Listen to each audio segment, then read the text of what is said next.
Didukung oleh Sarung Al-Samsi.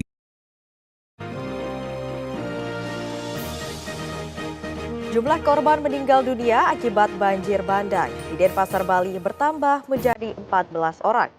Banjir yang terjadi Rabu kemarin itu menyisakan rasa traumatis bagi para korban selamat.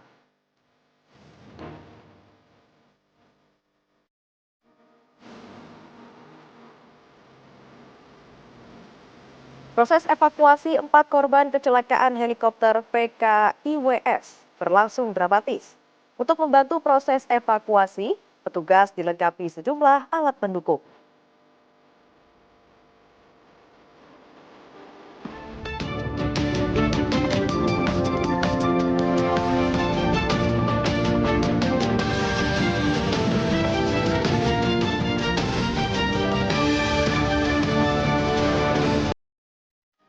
Assalamualaikum warahmatullahi wabarakatuh. Selamat malam pemirsa. Selain cuplikan informasi tersebut, kami juga akan menghadirkan kabar-kabar lainnya. Di antaranya Badan Legislasi Dewan Perwakilan Rakyat atau BALEK DPR akhirnya menyepakati untuk memasukkan rancangan Undang-Undang Perampasan Aset untuk dapat diselesaikan di tahun 2025. Pemerintah melalui Kementerian Hukum pun setuju dengan usulan prolegnas DPR tersebut. Untuk mengetahui perkembangan informasinya, selengkapnya akan kami hadirkan di kabar utama. Bersama saya Felicia Amelinda.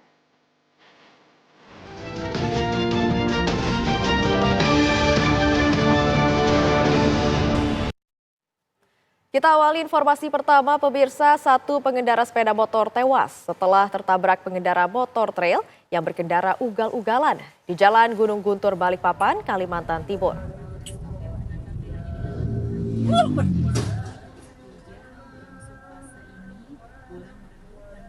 Dalam video amatir nampak sepeda motor trail yang dikendarai oleh Ahmad Fadil menerjang pengendara motor lainnya hingga pengendara motor yang tertabrak bernama Ari Geri tewas di tempat. Sepeda motor milik korban mengalami kerusakan cukup parah, sedangkan motor trail milik pelaku kini telah diamankan petugas. Menurut Kanit Gakum Satlantas Polresta Balikpapan, Ibtu Futuhatul Ladudia, pengendara motor trail kini telah ditetapkan sebagai tersangka.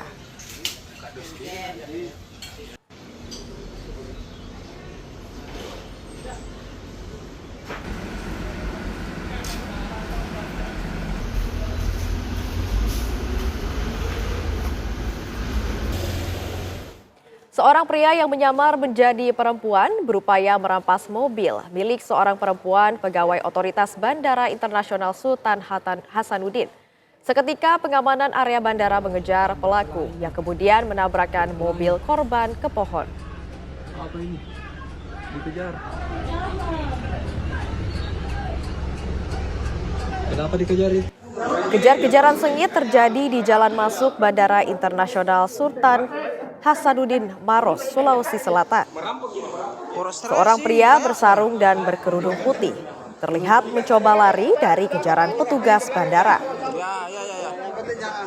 Petugas pun berhasil menangkap pria itu dan menyerahkannya ke polisi. Ia adalah pelaku upaya perampasan mobil milik perempuan pegawai bandara. Peristiwa bermula saat korban sedang berkendara menggunakan mobil Pajero menuju kantor. Kemudian di tengah perjalanan ia melihat pelaku dan mengira pelaku adalah perempuan karena gaya berpakaiannya. Korban berinisiatif mengajak pelaku menumpang mobilnya. Pelaku yang memilih duduk di belakang kursi sopir mencekik korban setibanya mereka di pintu tol bandara. Pelaku berupaya mengambil ponsel korban dan meski dicekik, korban berhasil berteriak meminta tolong lalu keluar mobil. Pelaku langsung melarikan mobil korban ke area bandara hingga mobil tersebut menabrak pohon.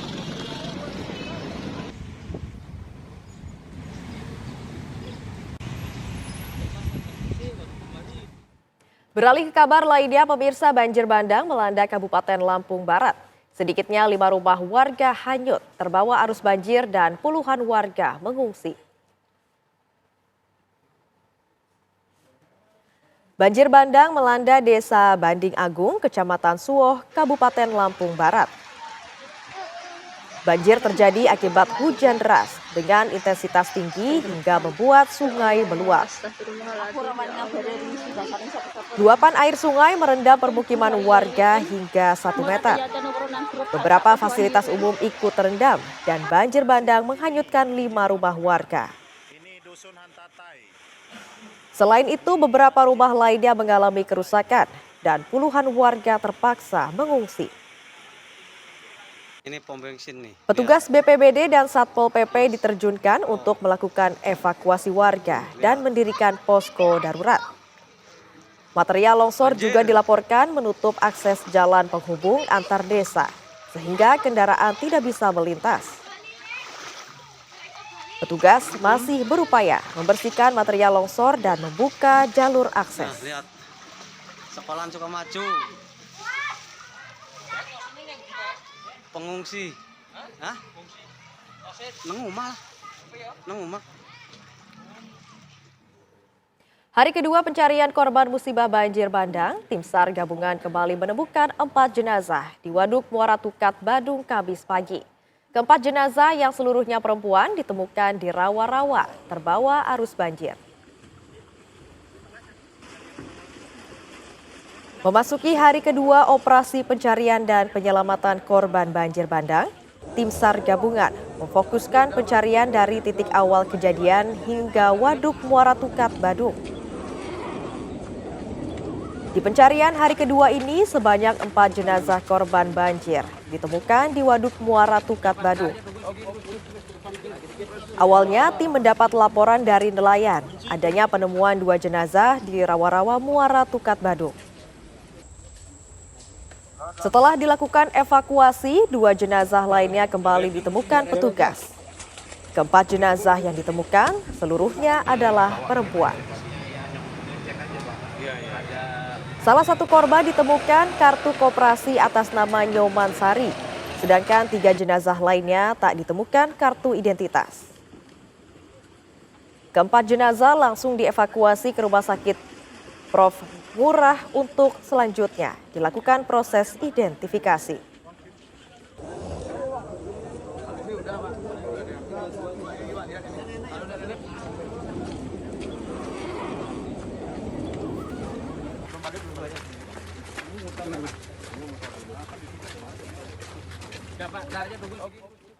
Jumlah korban meninggal dunia akibat banjir bandang di Denpasar, Bali bertambah menjadi 14 orang.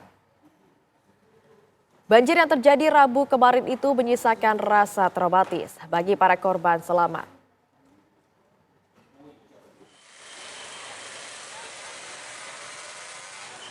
Puluhan personel TNI Polri dikerahkan membersihkan lumpur dan sampah akibat terjangan banjir yang melanda kawasan Tohpati, Denpasar Timur, Bali. Kawasan Siulan sebagian besar merupakan bangunan indekos yang paling terdampak banjir mengingat jalan Siulan dekat dengan bantaran sungai kecil. Saat ini warga yang terdampak banjir di Jalan Siulan telah mengungsi ke posko banjir Tohpati yang tidak jauh dari pemukiman. Sedikitnya ada 52 warga yang mengungsi di posko ini. Sedangkan puluhan lainnya mengungsi di posko Sasana Tarung Derajat, Desa Kesiman, Kartalangu. Untuk kakak ataupun rumah yang terdampak di sini kurang lebih 20-an karena merupakan tempat kos-kosan. Jadi berada di bantaran sungai sehingga luapan air sungai itu merendam daripada tempat ataupun kos-kosan tersebut. Banjir bandang yang terjadi Rabu kemarin menyisakan rasa traumatis bagi para korban selamat.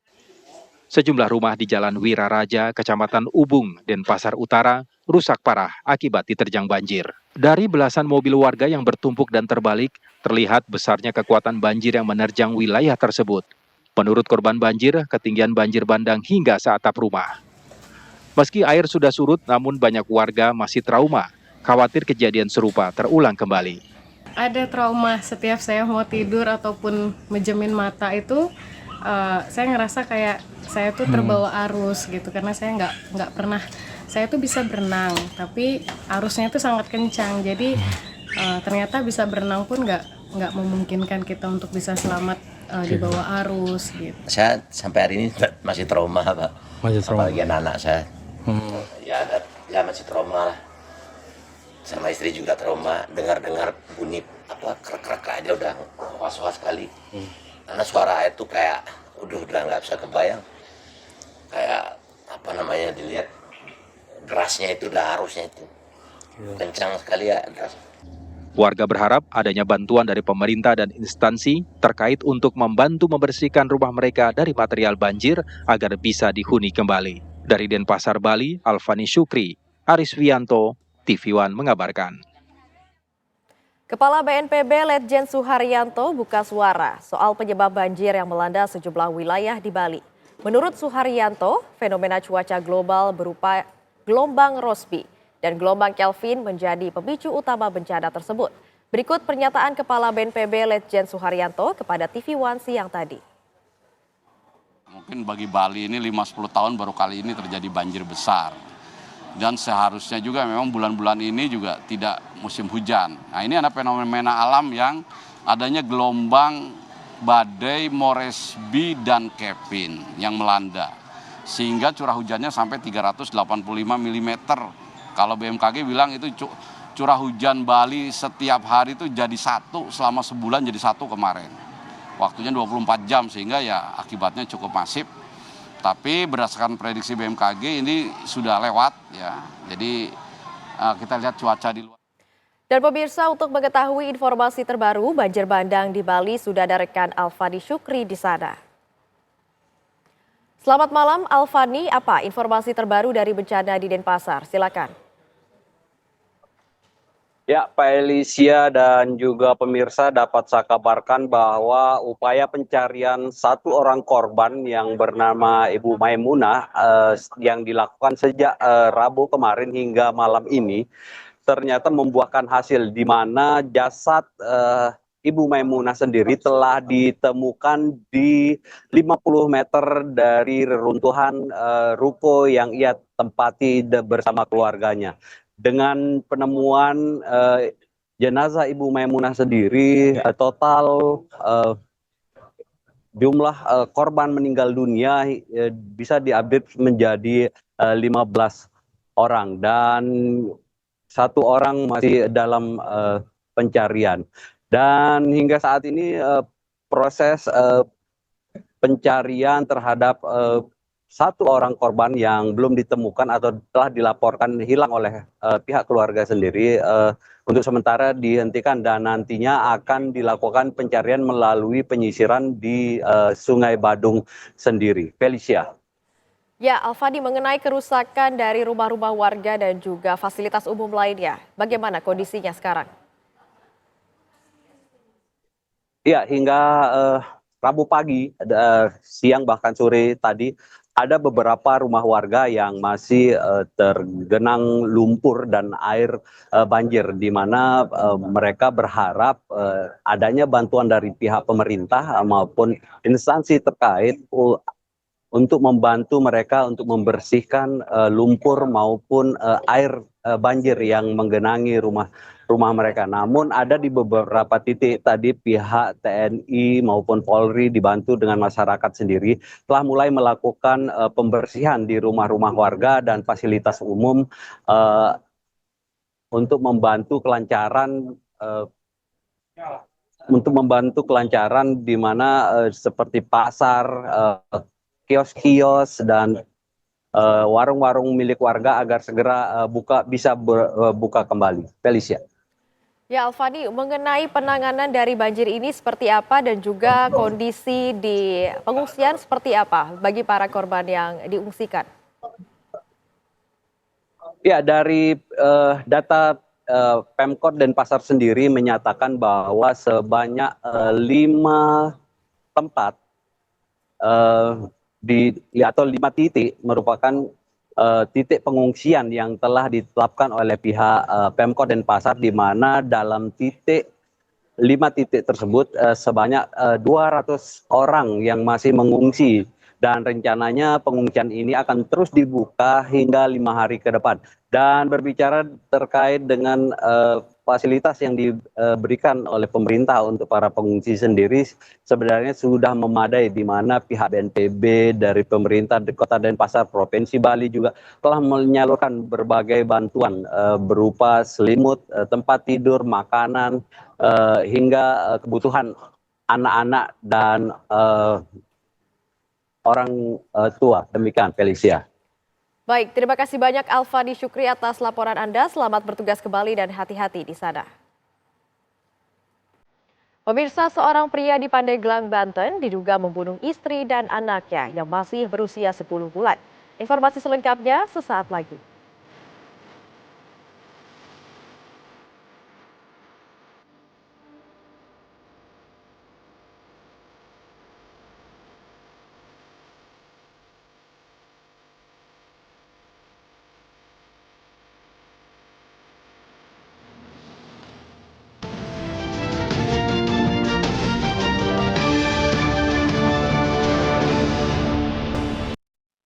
Anda kembali menyaksikan kabar utama. Jenazah staf KBRI Peru Zetro Leonardo Purba dimakamkan di TPU Saribulya, Kecamatan Setu, Tangerang Selatan, Banten, usai upacara penghormatan terakhir di Gedung Pancasila Kementerian Luar Negeri. Jenazah almarhum Zetro dimakamkan di TPU Saribulya dengan menggunakan mobil jenazah milik Kementerian Luar Negeri. Suasana duka mendalam mewarnai proses pemakaman almarhum Zetro. Jajaran Kementerian Luar Negeri Republik Indonesia juga menggelar upacara penghormatan terakhir kepada Zetro Leonardo Purba.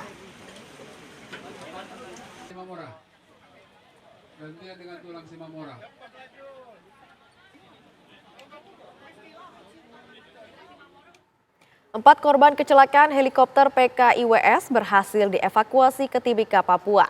Setelah seluruh korban berhasil dievakuasi, maka operasi pencarian ditutup.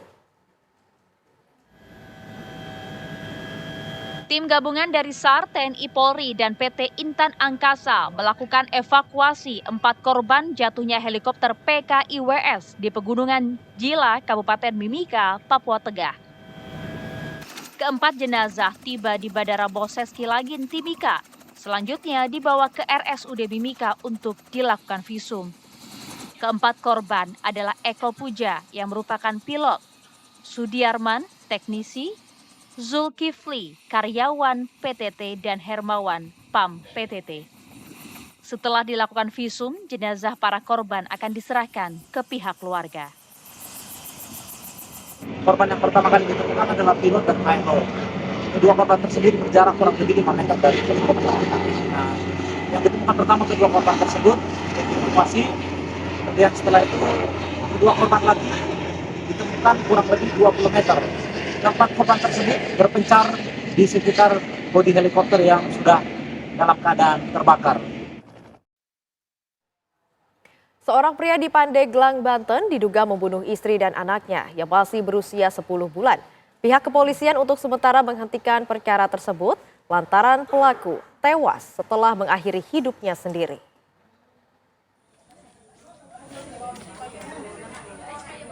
Seorang ibu muda berusia 24 tahun IS dan anaknya yang berusia 10 bulan IM di Kampung Sindang Resmi, Kabupaten Pandeglang, Banten, diduga tewas di tangan suaminya sendiri, MIA, 24 tahun. Jajat Sudrajat, orang tua korban tidak curiga dan tidak mendengar keributan pada malam harinya. Kamis pagi, Jajat terkejut mendapati anak dan cucunya dalam kondisi tidak bernyawa. Pertama ngelihat dari ini mukanya nih biru nih, ini betik-betik biru di sini. Aku ngelihat dari lehernya ada lebih biru lagi. Nah terus apakah ada luka Pak? Kayaknya lukanya nggak ada kayaknya. Nggak ada. Ngelihat anak itu nggak ada luka lagi. Ngelihat anak. Nah, setelah bapak mengetahui anak sudah meninggal, apa yang dilakukan oleh bapak? Bapak begitu aja megang anak aja tuh sama cucu. Bangun. Nggak ada jawaban juga. Begitu saya ngeliat ke bawah kasur, ngeliat suaminya lagi begini terlentang. Polisi yang datang ke tempat kejadian perkara langsung melakukan olah TKP. Sejumlah barang bukti, senjata tajam, dan 3 unit ponsel diamankan. Terduga pelaku yang berusaha mengakhiri hidupnya dilarikan ke rumah sakit terdekat, namun nyawanya tidak tertolong. Sementara ini karena terduga pelaku meninggal dunia, berarti demi hukum perkara ini kita tidak bisa lanjutkan.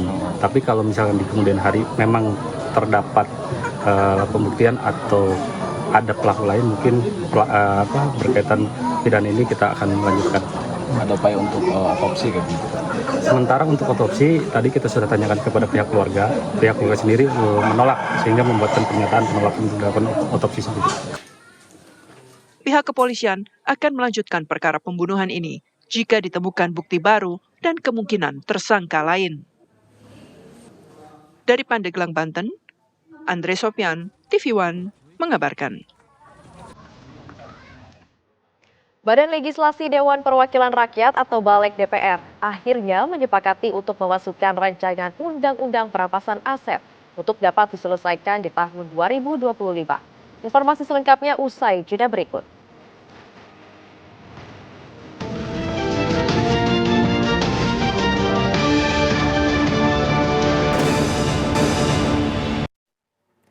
Badan Legislasi Dewan Perwakilan Rakyat atau BALEK DPR akhirnya menyepakati untuk memasukkan rancangan Undang-Undang Perampasan Aset untuk dapat diselesaikan di tahun 2025.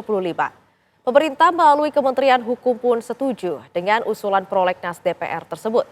Sebelumnya, penyelesaian RUU Perampasan Aset menjadi salah satu tuntutan yang disuarakan oleh publik.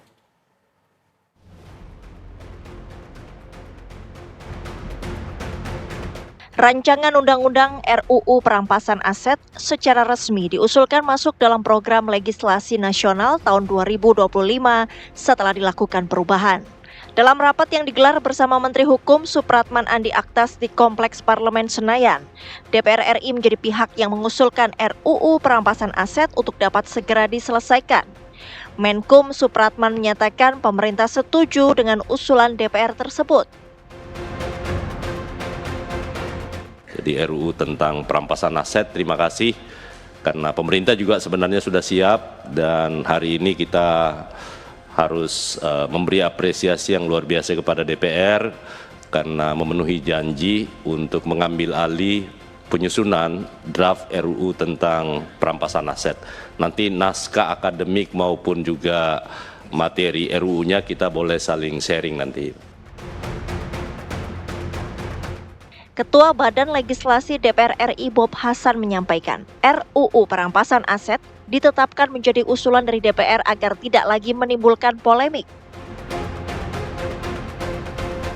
Dan ini tetap sebagai inisiatif DPR. Ya. Jadi perampasan aset tidak ada lagi perdebatan di pemerintah atau apa, tapi di DPR. Dan itu masuk dalam tahun 2025. RUU Perampasan Aset menjadi salah satu poin yang disampaikan dalam tuntutan publik agar dapat segera diselesaikan. Meski hanya tersisa 4 bulan di tahun 2025 ini, DPR bersama-sama dengan pemerintah yakin dapat menyelesaikannya. Tim TV One mengabarkan. Menteri Keuangan Purbaya Yudi Sadewa akan menarik 200 triliun rupiah kas negara yang tersimpan di Bank Indonesia. Dana tersebut akan ditempatkan di perbankan untuk mendorong pertumbuhan ekonomi melalui penyaluran kredit di perbankan.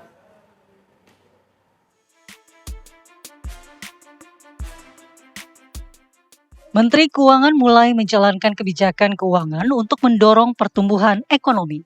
Kebijakan tersebut menyasar pada mekanisme pasar. Hal tersebut disampaikan Menteri Keuangan saat rapat kerja dengan Komisi 11 DPR RI. Purbaya akan mengalihkan sebagian kas pemerintah yang berada di Bank Indonesia untuk disalurkan ke perbankan nasional. Dana kas pemerintah yang dibutuhkan Menteri Keuangan itu mencapai 200 triliun rupiah. Menteri Keuangan optimis stimulus dana segar itu akan memacu perbankan nasional untuk mendorong aktivitas ekonomi melalui mekanisme perkreditan. Menteri Keuangan meminta agar perbankan tidak menggunakan dana kas pemerintah untuk membeli surat utang negara. Saya sudah lapor ke Presiden, Pak, saya akan taruh uang ke sistem perekonomian. Berapa? Saya sekarang punya 425 triliun di BI cash, besok saya taruh 200 triliun. Udah jalan belum? Udah Udah jalan belum? Sudah jalan? Lagi dijalankan.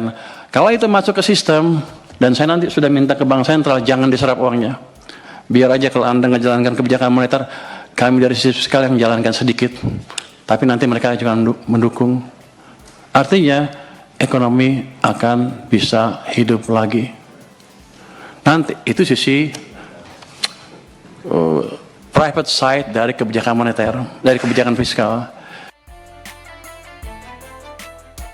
Menteri Keuangan juga meminta Bank Indonesia agar tidak menyerap dana tersebut sehingga uang itu benar-benar bisa menggerakkan sistem ekonomi pasar.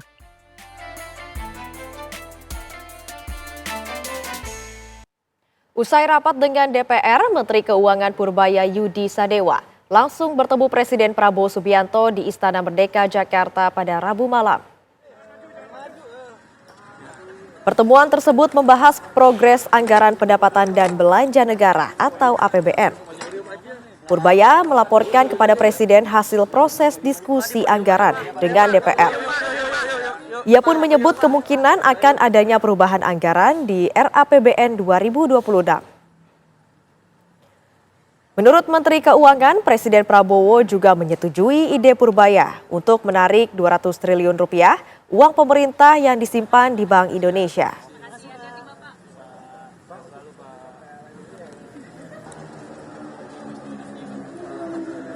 Sudah setuju. Bukan itu, jadi sistemnya bukan saya ngasih pinjam ke bank dan lain-lain. Ini seperti Anda naruh deposito di bank. Kira-kira gitu kasarnya. Nanti ya penyalurnya terserah bank. Tapi kalau saya pakai ya saya ambil. Tapi nanti diupayakan nanti penyalurannya ke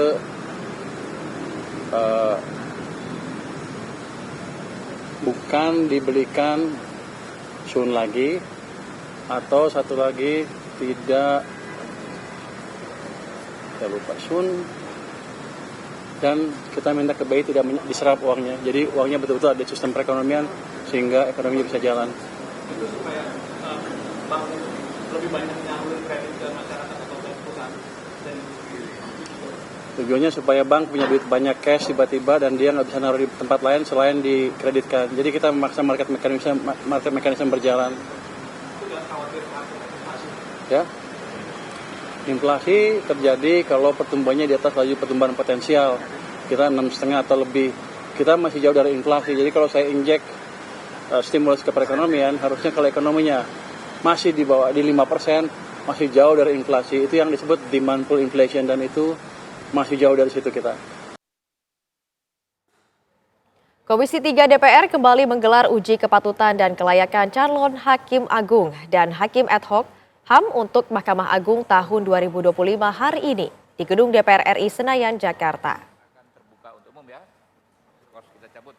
Dimulai kandidat pertama yang melakukan fit and proper test adalah Julius Panjaitan yang merupakan Hakim Tinggi Pengadilan Tinggi Bengkulu.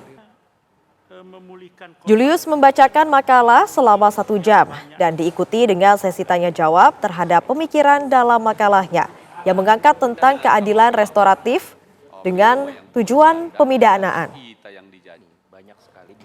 Dalam fit and proper test ini akan ada 13 kandidat Hakim Agung dan 3 calon Hakim ad hoc HAM yang akan diuji dan dilihat siapakah yang layak dan mumpuni untuk menanggung tanggung jawab besar sebagai penegak hukum. Kandidat selanjutnya yang akan melakukan fit and proper test pada hari ini merupakan Alimin Ribu Sujono.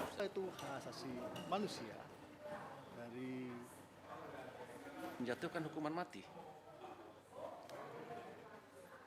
Sementara mungkin sekaitan dengan kontrak. Pemirsa, Lisa Mariana hari ini memenuhi panggilan penyidik Bareskrim Polri terkait laporan Ridwan Kamil dalam kasus dugaan pencemaran nama baik. Informasi selengkapnya usai jeda berikut.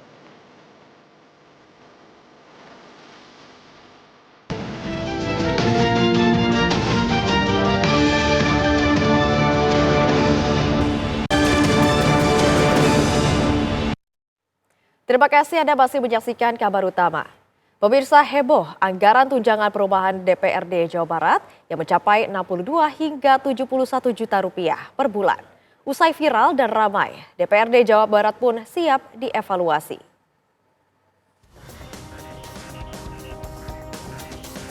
Anggaran tunjangan perumahan fantastis bagi anggota DPRD Jawa Barat yang mencapai puluhan juta rupiah per satu anggota membuat kehebohan. Untuk anggota DPRD Provinsi Jawa Barat mendapatkan 62 juta rupiah per bulan, sedangkan wakil dan ketua DPRD Provinsi Jawa Barat mendapatkan tunjangan 65 juta dan 71 juta rupiah per bulannya.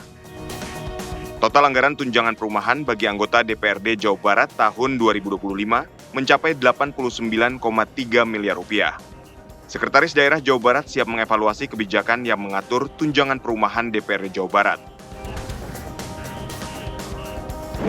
Ada berbagai masukan ya dari masyarakat.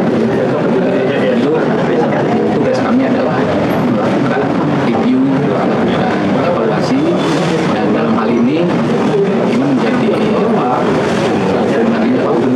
kebijakan anggaran yang menentukan Pak Gubernur tentu nanti bersama DPRD Provinsi Jawa Barat, dan semua itu dipayungi oleh PPI terkait dengan pengelolaan keuangan daerah, dipayungi oleh Permendagri terkait dengan pedoman teknis pengelolaan keuangan daerah, dan di breakdown dalam perda dalam RU.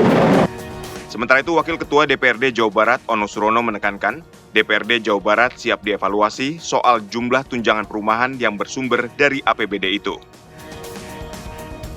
Bagi pimpinan kan sudah berstatement, intinya kami siap. Dari berbagai macam aspek hukum perundang-undangan, aspek sosial, aspek krisis ya yang saat ini kita alami, kita siap. Tapi tentunya tadi bahwa DPRD ini tidak bisa melakukan itu termasuk yang protokoler tadi bukan keuangannya ditetapkan peraturan itu juga dasarnya adalah peraturan pemerintah terkait dengan hal yang sama. Nantinya evaluasi tersebut akan dilakukan oleh Kemendagri, mengingat jumlah tunjangan itu sendiri bersumber dari APBD dan ditetapkan oleh sejumlah peraturan. Dari Bandung, Jawa Barat, Cepi Kurnia, TV One, mengabarkan.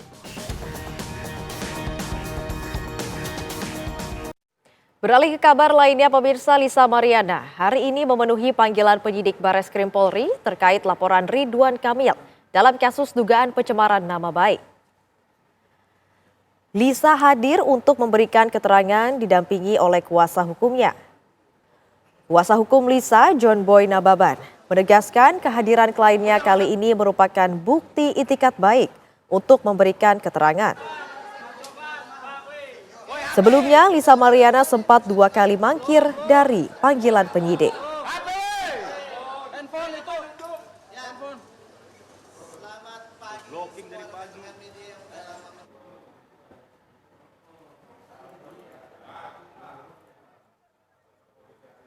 Menteri Keuangan Republik Indonesia Purbaya Yudi Sadewa turut menghadiri kegiatan Great Lecture pada Kamis siang dan membahas transformasi ekonomi nasional, pertumbuhan inklusif menuju 8%.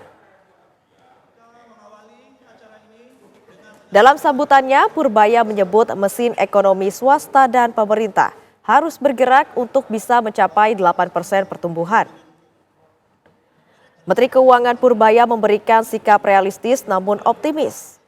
Purbaya juga mengulas perjalanan panjang ekonomi Indonesia sejak reformasi 1998. Purbaya juga menekankan bahwa Indonesia punya kekuatan khas konsumsi domestik yang mencapai 90% dari PDB. Ia pun menegaskan jika peran negara dan swasta kita optimis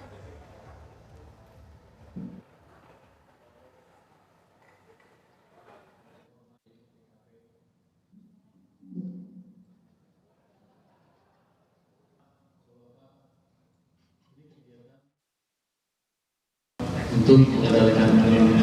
Gak mungkin lagi kita seperti krisis di 1998. Kita udah mulai beberapa ini sudah teruji, dan pengetahuan ini kita pakai di 2008, 2015, 2020, 2021 sampai sudah teruji. Jadi kita bisa berharap ekonomi kita ke depan akan lebih cerah lagi.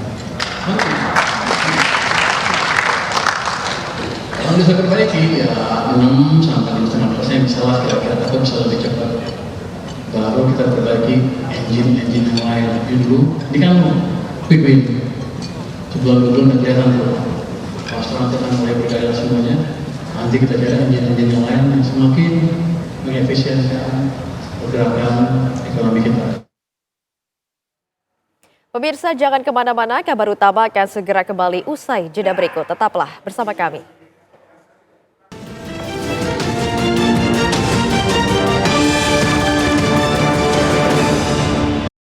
Pemirsa, beragam informasi menarik telah kami rangkum untuk Anda dalam Kilas Kabar berikut ini.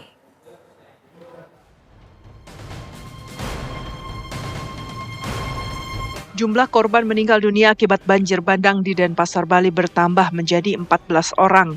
Dari belasan mobil warga yang bertumpuk dan terbalik, terlihat besarnya kekuatan banjir yang terjadi Rabu kemarin. Menurut korban banjir, ketinggian banjir bandang hingga seatap rumah. Meski air sudah surut, banyak warga masih trauma, khawatir kejadian serupa terulang kembali.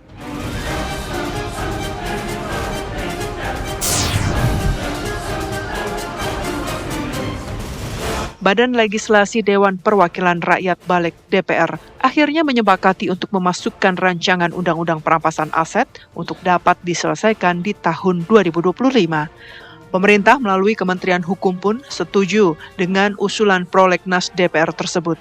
Sebelumnya, penyelesaian RUU Perampasan Aset menjadi salah satu tuntutan yang disuarakan oleh publik.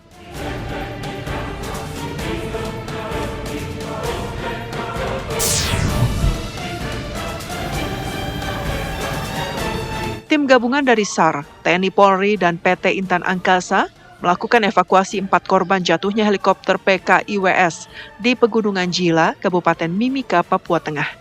Keempat jenazah tiba di Bandara Moses Kilangin, Timika, selanjutnya dibawa ke RSUD Mimika untuk dilakukan visum. Setelah seluruh korban dinyatakan berhasil dievakuasi ke Timika, maka operasi SAR terhadap jatuhnya helikopter PKIWS di Pegunungan Jila diusulkan tutup. Tim TV One mengabarkan.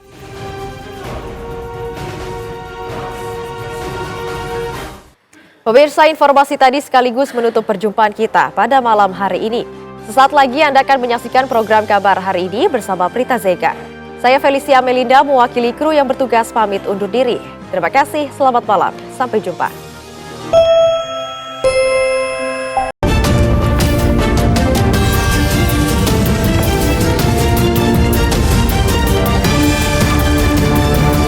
Didukung oleh Tarung Al Samsi.